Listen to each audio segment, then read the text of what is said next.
عقوبات، انجازات، بلاغات، شكاوي، كل ده واكتر في الرياضه المصريه. فصلي على النبي يلا بينا بسرعه نبدا نشره اخبار النادي الاهلي والرياضه المصريه.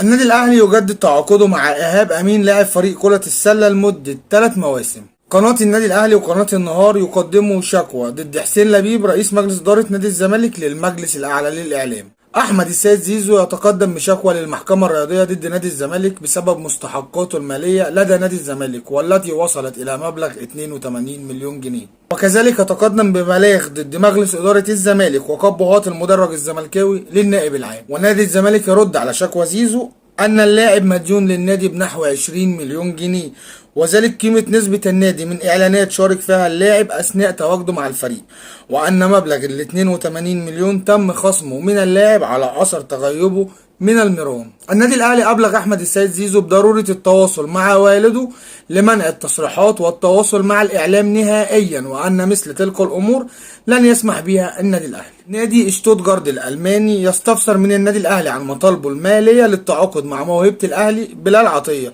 وذلك بعد توصيه من المدير الفني للنادي الذي ابدى اعجابه باللاعب. الجهاز الفني للمنتخب الوطني بقيادة حسام حسن تواصل مع محمد الشناوي وأكدوا له أنه سيكون الحارس الأول للمنتخب خلال المباريات القادمة. النادي الأهلي يطلب تعيين حكام أجانب لمباراته أمام نادي بيراميدز. النادي الأهلي يتعاقد مع أحمد أبو العلا قادما من نادي الاتحاد السكندري لتدعيم صفوف فريق السلة، ونفي كافة الأخبار التي تشير إلى اقتراب تعاقد أحمد عبد القادر مع نادي أهل طرابلس الليبي. اما خارج النادي الاهلي فغدا الاربعاء 13/8 مواجهه مرتقبه ما بين باريس سان جيرمان ونادي توتنهام على بطوله كاس السوبر الاوروبي. المباراه ستكون الساعه 10 بتوقيت القاهره على قنوات بين سبورت الرياضيه. منتخب مصر للناشئين لكره اليد الى دور الثمانيه ببطوله كاس العالم للناشئين بعد التعادل مع الدنمارك بنتيجة 29-29 ومواجهة مرتقبة في دور الثمانية أمام منتخب أسبانيا.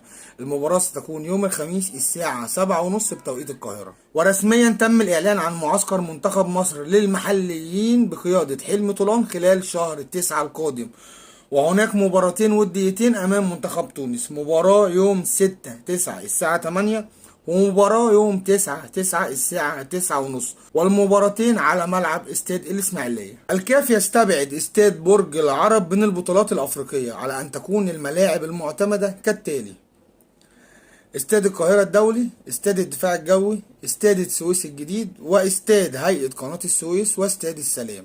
ونادي الزمالك مهدد بإيقاف القيد، وذلك بعد تحديد أكتوبر القادم للنظر في قضية مشلاك أمام نادي الزمالك بسبب مستحقاته المتأخرة لدى النادي.